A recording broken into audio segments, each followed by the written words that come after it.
If you are looking something that can face tank the most of the endgame without high investment at the start of the league, you are in the right place. What's up guys, Pidgeot here. Let's start with the skill itself. Spark is a fast moving projectile that can collide with the terrain. Because of that, or clear highly depends on the projectile speed and the projectile duration. If you have high projectile speed, you can kill enemies off screen and shotgunning the bosses near the walls. Because of that, the real DPS is hard to calculate. In the path of building, you will see our DPS multiplied by 3, because we can safely tell a projectile can hit the same enemy 3 times before the projectile disappears.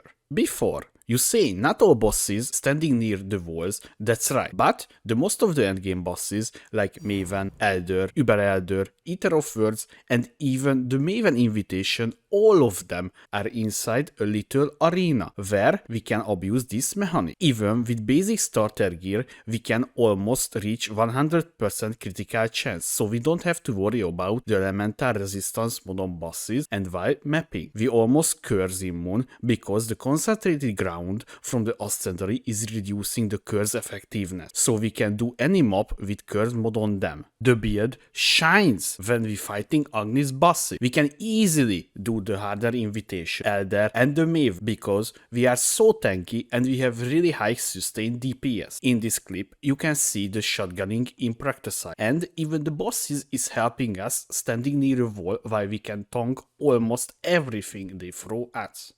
But don't forget the golden rule. Remind yourself that overconfidence is a slow and insidious killer.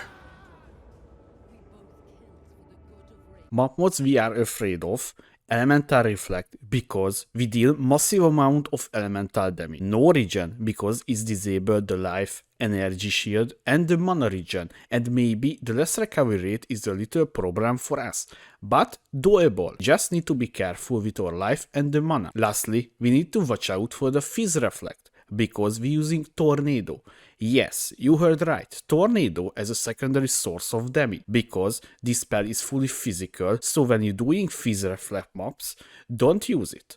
Lastly, I need to mention what is the main problem with Spark. If you are facing a wall, standing near a door, or a narrow walk side, or projectiles will disappear. I don't know why, but my guessing is because the animation of the spark. Sometimes you will die because you can't react in time and your enemies will destroy you. First of all, I would like if you hit the like button like the Shaper hitting the Elder, so it can start spread to more people. Thank you!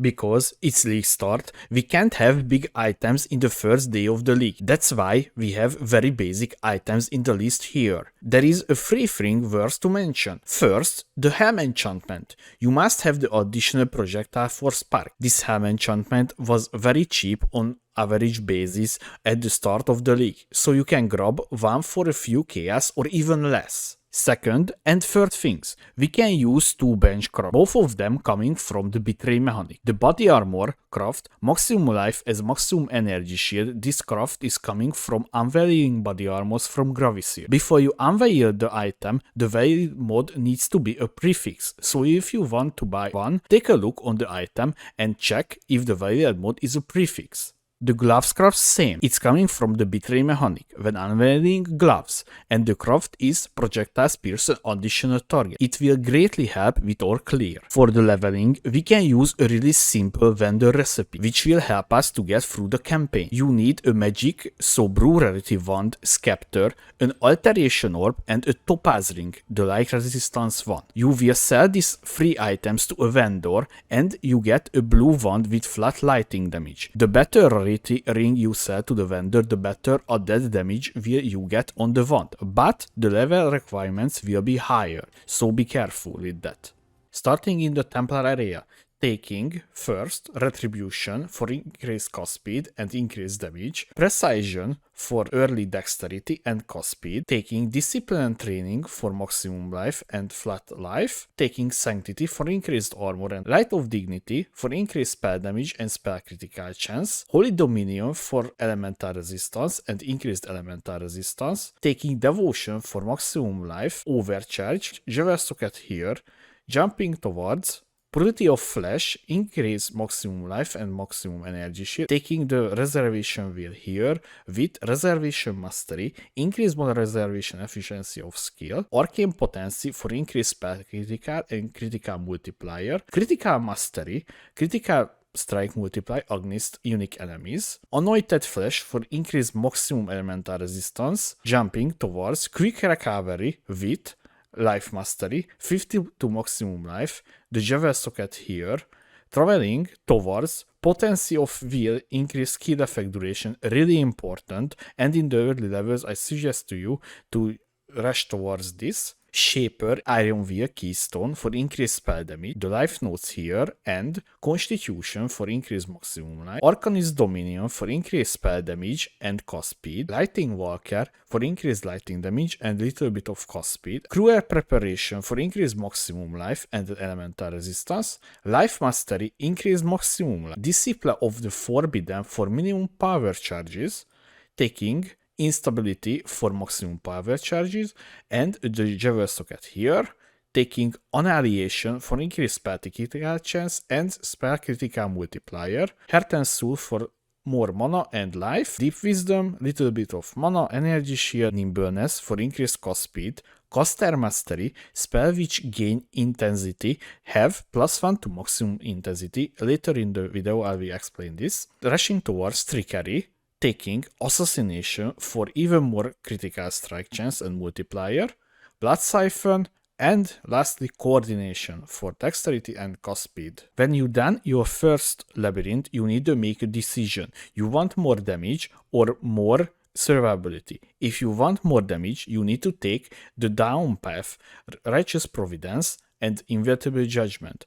Or you want more survivability, you need to take Sanctuary and Precious Path first, then the rest of the three. Gem and Gemling, starting with the offensive side. Spark with increased critical damage, increased critical strike, power charge on critical strike. This is how we generating power charges. Pinpoint. This is why we take the Caster Mastery earlier in the video. We will have 4 intensity instead of 3 inspiration. And before you get Piercecraft on your gloves, you need to use Pierce instead of Pinpoint. We're using a mark, namely Sniper Mark. This will greatly increase our damage. Auras, Wrath for increased lighting damage. Determination, this is our defensive aura. Defiance Banner for increased armor.